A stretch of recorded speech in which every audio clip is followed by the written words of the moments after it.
पण आपण महिलांच्या, माझ्या बहिणींच्या खात्यात हप्ते भरणारं सरकार आहे आणि म्हणून 5 हप्ते सरकारने भरले.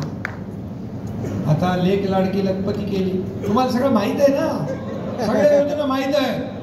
तुम्ही ते सगळं लोकांसमोर मांडलं पाहिजे. बहिणींना सांगितलं पाहिजे या एसटी मध्ये सवलत दिली, ज्येष्ठांना सवलत दिली, एसटी मध्ये महिलांना 50% दिलं. आता एसटी वाले बोलले मला, माझ्याकडेच आहे का, तर म्हणाले साहेब एसटी लॉसमध्ये आहे, अजून लॉसमध्ये जाईल, खड्ड्यात जाईल. मी म्हणालो बघू तरी खड्ड्यात जाते का वर येते. आणि मग आपल्या महिलांना 50% दिल्यानंतर एसटी फायद्यात आली. कारण म्हणजे बहिणी आपल्या आमच्या भाऊजीला सांगू लागल्या की बाबा आपल्या तुम्ही जरा घरात बसा, मी अर्ध्या तिकिटात जाते, बाजार हाट करून येते, तुमचा पण थोडा ताप कमी झाला. आणि एसटी फायद्यात आली. अरे असं डोकं लावायला लागतं. इथं आम्ही मला काय मिळेल हे नाही बघितलं, माझ्या बहिणींना, माझ्या लाडक्या भावांना, माझ्या जनतेला काय मिळेल हा विचार आम्ही केला. आणि म्हणून हे देणारं सरकार आहे, ही देना बँक आहे, लेना बँक नाही. मग माझे लाडके भाऊ राहिले, म्हणाले विरोधक म्हणाले लाडक्या बहिणींचं केलं, तर लाडक्या भावांचं काय. मी म्हणालो लाडक्या भावांचं कधीपासून प्रेम आलं, सगळे तर भाऊ गेले निघून. पण बोललो लाडक्या भावांना पण आम्ही करणार. देशातलं पहिलं राज्य आहे प्रशिक्षण भत्ता 6,000, 8,000, 10,000 माझ्या पोरांना, युवकांना देण्याचा निर्णय आमच्या सरकारने घेतला. आता ते 6 महिन्याची ट्रेनिंग करतील, तिथं त्यांना परमनंट जॉब लागेल. कुठल्या सरकारने केलं होतं सांगा. आतापर्यंतच्या इतिहासामध्ये नाही एका मुलीने आत्महत्या केली. 12:30 वाजता तुमच्या या एकनाथ शिंदेने टीव्हीवर बातमी बघितली की एका मुलीने आत्महत्या का केली. कारण तिला उच्च शिक्षण म्हणजे तिला इंजिनियर व्हायचं होतं. अर्धा पैसा सरकार भरत होतं, अर्धा पैसा बापाने भरायचा होता.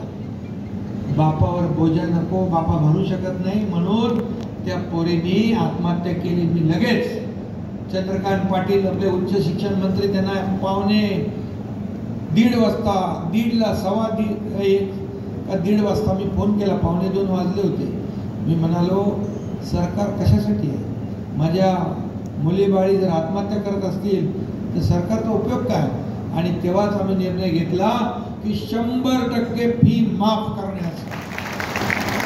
आता डॉक्टर व्हायचं, इंजिनियर व्हायचं, वकील व्हायचं, MBA व्हायचं, फायनान्स व्हायचं, काय व्हायचंय ती जिम्मेदारी सरकारने घेतली. असं सरकार कधी बघितलं. हे संवेदनशील सरकार आहे. आता ज्येष्ठांना 3,000 रुपये डायरेक्ट डीबीटी आपण करतो. काय त्यांना लाकडे काठी पाहिजे, वॉकर पाहिजे, काही चष्मा पाहिजे, काय पाहिजे, त्याला 3,000 रुपये डायरेक्ट डीबीटी आपण निर्णय घेतला. त्यांच्या खात्यात जमा होती. मग ज्येष्ठ म्हणाले आता आमच्याकडे पैसे नसतात, आम्हाला पंढरपूर, शिर्डी, अयोध्येला राम मंदिरचं दर्शन घ्यायला जायचं, आम्ही कसं जाणार. मग आम्ही मंत्रिमंडळात ठरवलं सरकारला आशीर्वाद कोणाचे, ज्येष्ठांचे. त्याच्या ज्येष्ठांच्या आशीर्वादामुळे आम्ही काम करतोय. तो निर्णय आम्ही घेतला. आणि आता कोल्हापूरमधून ट्रेन गेली, मुंबई ठाण्यातून ट्रेन गेली, आज संभाजीनगरमधून पण ट्रेन गेली अयोध्येला. बघा आम्ही बोलतो पण करतो. जे होणार नाही ते बोलणार नाही, जे होईल तेच बोलणार. बाळासाहेब सांगायचे शब्द देताना 10 वेळा नाही 100 वेळा विचार करा.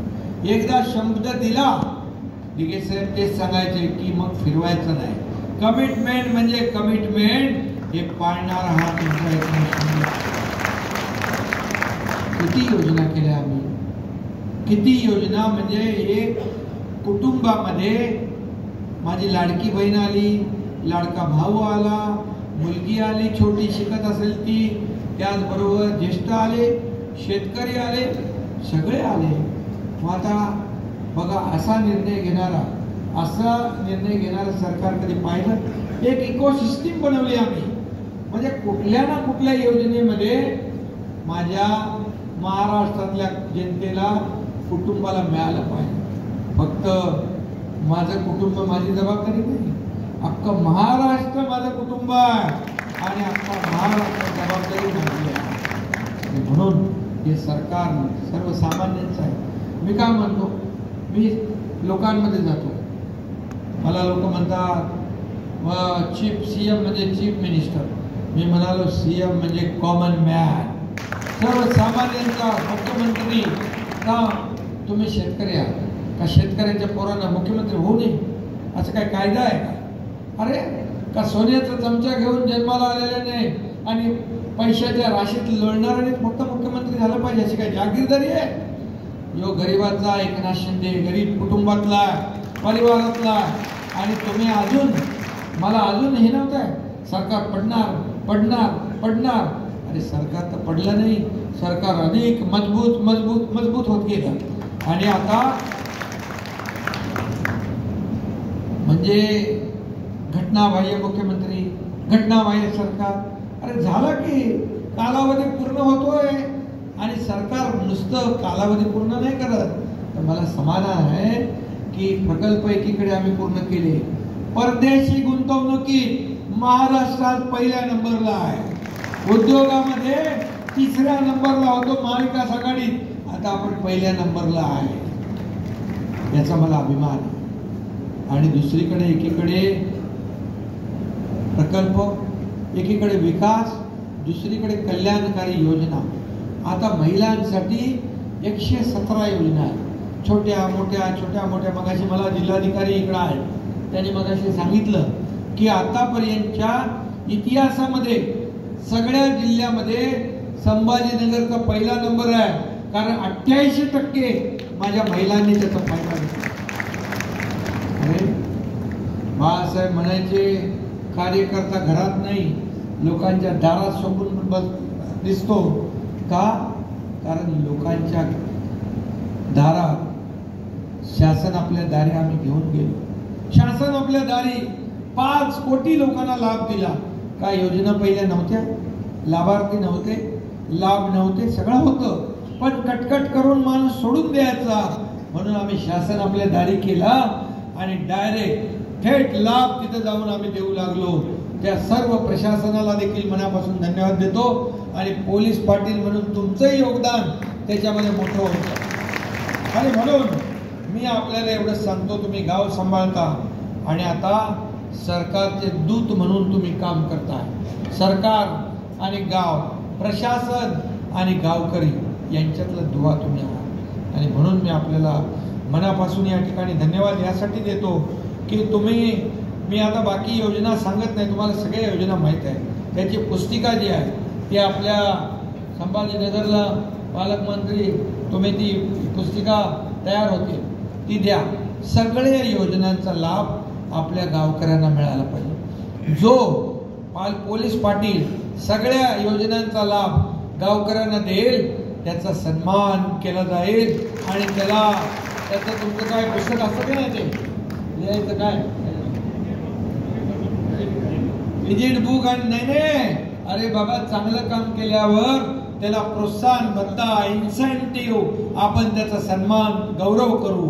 आणि म्हणून प्रत्येक योजना लोकांना मिळाली पाहिजे. आणि म्हणून मी आता खूप योजना आहेत, मी एवढ्या योजना बोलायला गेलो तर 1 तास पुरणार नाही. आणि म्हणून हे सरकार सर्वसमावेशक आहे, सर्वस्पर्शी, सगळ्या प्रत्येक घटकाला काही ना काही देण्याचा प्रयत्न केला. कारण एक संवेदनशील सरकार, खरं म्हणजे आज काय सरकार कोणासाठी असतं? सरकार गोरगरिबांसाठी असतं. मला काय मिळालं यापेक्षा माझ्या समाजाला, महाराष्ट्रातल्या जनतेला मी काय दिलं हे मानणारा राज्याचा प्रमुख असला पाहिजे, तरच आपल्याला. माझे दोन्ही सहकारी उपमुख्यमंत्री हे जे निर्णय सांगतो तो लगेच त्याला होकार देतात, कारण माझं देण्याचं काम असतं. आणि म्हणून मला काय मिळालं यापेक्षा समाजाला काय दिलं हे मानणाऱ्यापैकी हा तुमचा एकनाथ शिंदे आहे, हा विश्वास तुम्हाला मिळतो. तुमच्या माझ्याकडे आपले अध्यक्ष नागरगोजे पाटील, तुम्ही माझ्याकडे ज्या मागण्या दिलेल्या आहेत, या सर्व मागण्या ज्या आहेत या बघा आता तुम्ही थोडं तर उसंत मला देणार की